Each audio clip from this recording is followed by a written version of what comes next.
Hello and welcome back to Sci-Fi Fans, the podcast of movie trivia. In this episode, I'd like to take you behind the scenes of the biggest film of 2021, and that is Spider-Man No Way Home. Spider-Man No Way Home is the first film to bring the multiverse to the big screen, with Andrew Garfield and Tobey Maguire all returning to play the title character.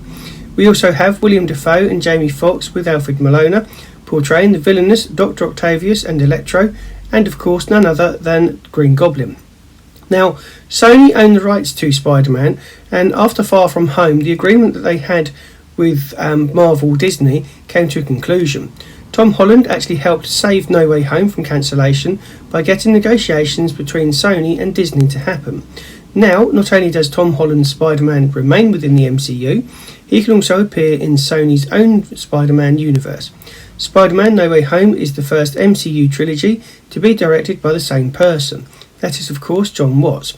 Returning actor William Dafoe insisted that he performed as many stunts as possible, and this was actually a condition of him reprising the role of Norman Osborn, aka Green Goblin. He wanted to do this because he felt only an actor could give a complete performance, rather than have the stunts made up in computer-generated effects. This is also the fourth time that William Dafoe has portrayed Green Goblin. The first three appearances were in the Sam Raimi trilogy, although he only appeared in Spider-Man 2 and 3 in a cameo that's all he did, he had a cameo. The timeline of No Way Home is back-to-back with the events from Spider-Man Far From Home, so that means the two films are set in the summer and winter of 2024. Tom Holland is becoming a popular actor, and I can see why, so it's no surprise that Tom Holland started filming Spider-Man just 2 days after finishing filming Uncharted, which is an adaptation of the popular video game franchise. There is a scene where Peter Parker walks up his old school staircase, and there is a memorial of famous scientists on the wall behind him. Now, this memorial is based on real scientists, as well as those that can be found in the MCU. If you look closely, you will see Howard Stark and Hank Pym. Again, for those of you who are observant, the t-shirt that Peter Parker puts on once he and his girlfriend MJ get back to his apartment, "I survived my trip to New York City," this is the same t-shirt that he wore back home after Tony Stark took the Spidey suit off him after the fight that almost ended in disaster on the ferry. And that was, of course, in Spider-Man Homecoming.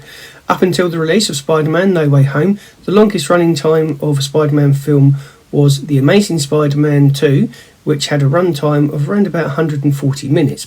However, Spider-Man No Way Home has a runtime of 148 minutes, so officially Spider-Man No Way Home is the longest Spidey movie. If you've got a TikTok account, you may have noticed that the Daily Bugle posted videos about Spider-Man.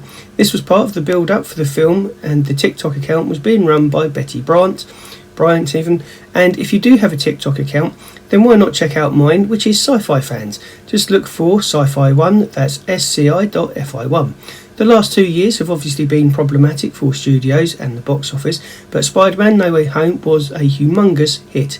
In fact, it's become Sony's highest grossing film in history, with an estimated $1.6 billion in the first 11 days alone.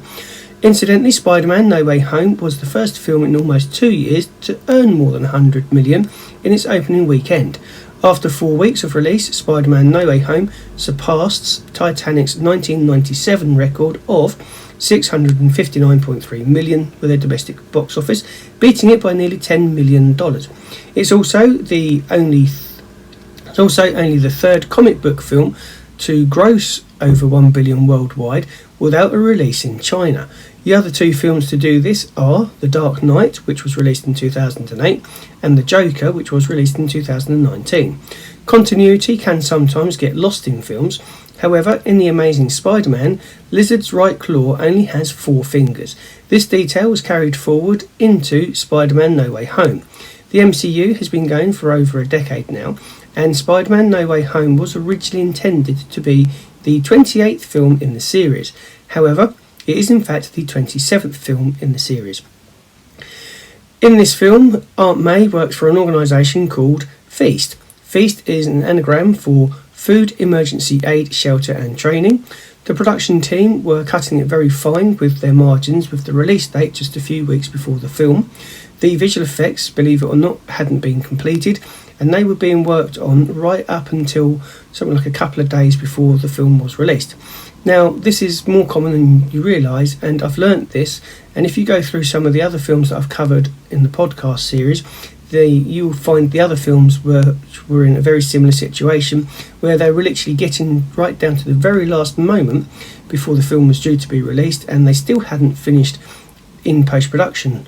Now, you'd have thought with the amount of money that goes into the budgets, that these films, they're made on a stonking budget, aren't they really?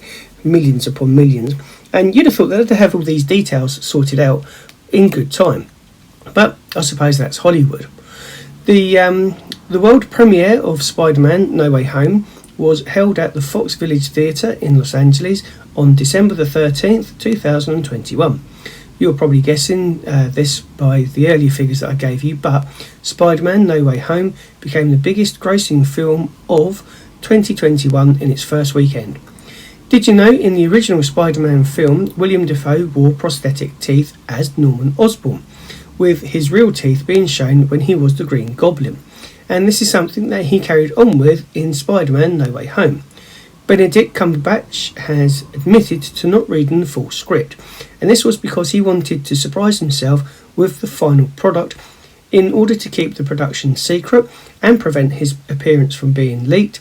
William Dafoe walked around the set apparently in a cloak covering his costume. When Tom Holland accidentally bumped into him on set, this was the first time that the two met. Sam Raimi, aka Dr. Octopus, was pleased to see the way his character makes its appearance, particularly in the first trailer. This also filled him with excitement to see the final film, and again the eagle-eyed amongst you will notice that towards the end of the film, when Peter goes to visit MJ in the diner to read his script to her, the necklace that MJ is wearing is the one that Peter Parker gave her in Far From Home. Jacob Batalon lost a reported 46 kilograms for this film, although he has also said that shedding the weight was also a lifestyle choice. In Tobey Maguire's Spider-Man, Uncle Ben says the words, "With great power comes great responsibility." But did you know when Aunt May's line, when she says in the film, "With great power there must also come great responsibilities," this is how the phrase was actually printed in the original Spider-Man comic, and it wasn't said by either Uncle Ben or Aunt May, but it was rather part of the narrator's closing comments of the first comic book series. And that's where I'm going to wrap up this episode of Sci-Fi Fans. Thank you so much for joining me, and I hope you come back next week for some more exciting movie trivia. Keep an eye out for some special episodes, because I have been talking to a couple of guests, and they'll be making their appearances in special editions of the podcast very soon. So I'd love to hear your thoughts or read your comments in the box below on whatever platform you're listening to me on, where possible. If you haven't done so already, please do consider subscribing to the podcast, and we can grow a great community of sci-fi fans and where we just want to talk about pop culture. So thank you very much for your time, and I will talk to you in the next episode. Thank you very much for listening.